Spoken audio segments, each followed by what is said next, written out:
الفعاليات الدبلوماسية لدائرة العلاقات الخارجية في الإدارة الذاتية لشمال وشرق سوريا خلال العام 2022 في إطار ترجمة دبلوماسية الإدارة الذاتية لشمال وشرق سوريا وسعيا نحو التعريف بالإدارة الذاتية وخصوصيتها ومشروعها كمشروع حل وطني سوري، وكذلك في إطار فضح الانتهاكات التركية والمجموعات المرتزقة في المناطق المحتلة والهجمات التركية على مناطقنا وتداعياتها، وكذلك في إطار تطوير النضال ضد الإرهاب.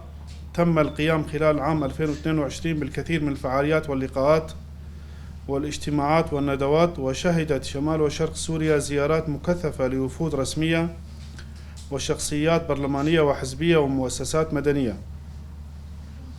حيث زادت نشاط دائرة العلاقات الخارجية في الكثير من الساحات الإقليمية والدولية.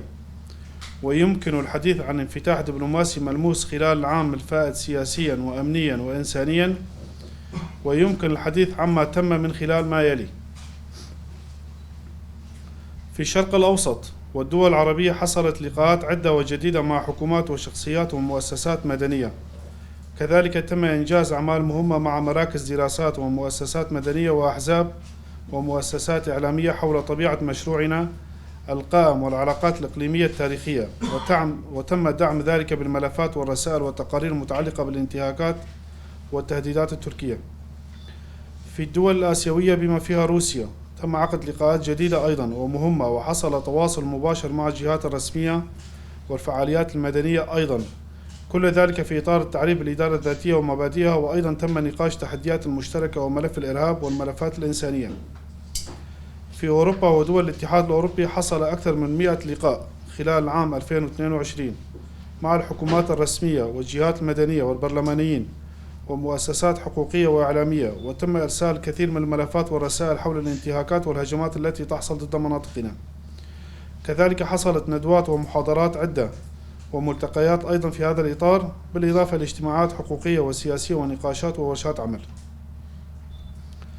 على الصعيد المتعلق بسوريا، لا تزال الإدارة الذاتية متمسكة بمبادئها نحو تعزيز الحوار الوطني السوري، وحصلت بعض اللقاءات مع دمشق بوساطة روسية، لكن لم تثمر تلك اللقاءات حتى اللحظة عن أي جديد في هذا المجال.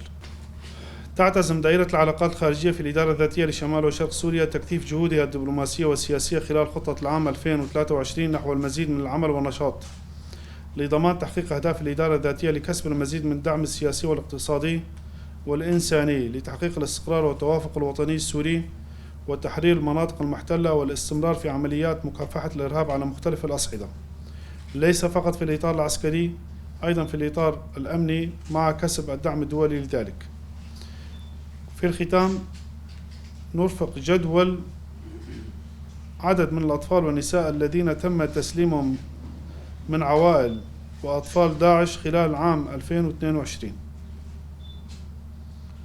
السويد 15 شخص بين نساء وأطفال، هولندا 60، روسيا الاتحادية 68، ألمانيا 53، بريطانيا 4، ألبانيا 13، النمسا 2، فرنسا 109، طاجكستان 146، اتحاد وطني كردستاني 2، كندا 4، أستراليا 17.